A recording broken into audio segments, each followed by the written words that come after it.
Old Man in the Mirror. Chapter 1. I used to live in a country with many geographic layers. Our life did have its own flares of network and beauty.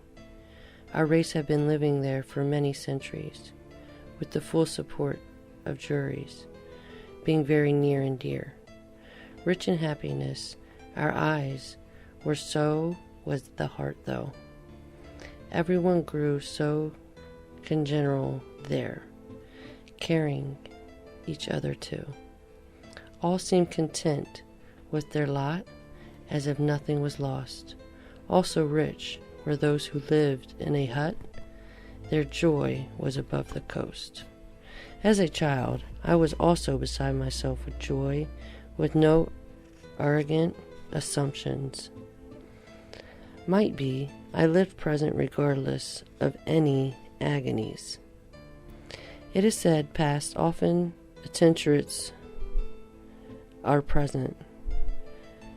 My granny was a dear heart against my parents, yell any. Mind now retrieves the files of memories of many. Clay pots, wooden vehicles, balls made of clothes, etc. were my everyday source of happiness. I made garlands of birds, and many birds came to see my funny activities. All places were greenly and flowery, so were our people.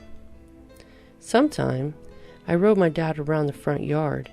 He was ready to be a horse for me, often keeping an apple on his head. I used to split it. All members scolded him for his stupidity and my unconscionable conducts. He simply said, anything for my child. Hardly anybody is accommodated with. Why a child is seldom anxious. My next door ventured professor, who often gave me the direction for better livelihood, called me, observed my activities, and prevaricated. We can't be as happy as you are because we go to the past, which only brings sorrow. But you live at the present, and you are happier. I wrote this poem after keeping my eyes on you for more than a few days. His variability knew no bound. He started explaining Didobatic philosophy as I pretend to be keen on it. As a child seldom utters, it was. He is what the actions around him are. He is in contrast to more and more. To life he glances through only one exit, by means of his mother. He understands the human. Every child has a power to lead, if he is unbranded. He learns to bang. His queries are only what he perceives at hand. With senses, he becomes skilled. At most effects, he deems what he sees and hears. A child is the most innocent being. Only his mother he does not desire to share. His sobs are only from his mind, not from out of feelings. He overlooks for the whole, playing his part. To make every page in his life vibrant, he roots ought to be braced. All my sisters were also merrymaking in their own residence with their spouses. Whether they were poor or well off, their happiness known no bound. They were like open pages of a read-worthy book for me, so I could trace their status quo. I had 5 members in my family, including 2 sisters who were already married. Once one of my sisters, who had a laconic nature, was back in home for a visit.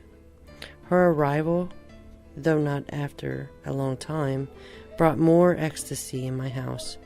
Each member has a banal story to share.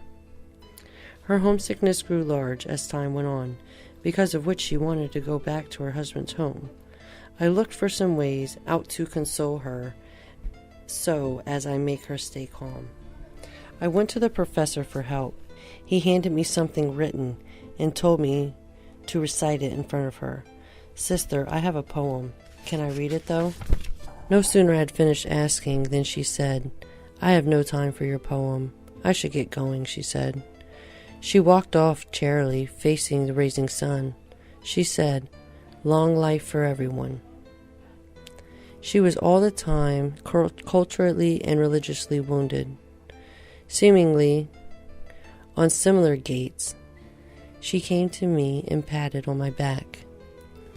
Then she gave me a perfectionary nod and affirmed, "Okay, my lovely brother, tell me what you have been trying to say, but fast."